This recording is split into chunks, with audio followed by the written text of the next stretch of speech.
सिर्फ 10 मिनट में अपनी खुद की क्रोम एक्सटेंशन बना सकते हो। और सबसे क्रेजी बात, एक भी लाइन कोड लिखने की जरूरत नहीं है।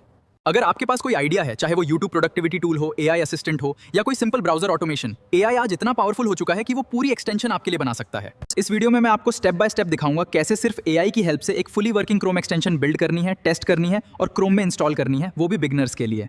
वीडियो के एंड तक आपके पास अपनी खुद की वर्किंग क्रोम एक्सटेंशन होगी। तो चलिए शुरू करते हैं।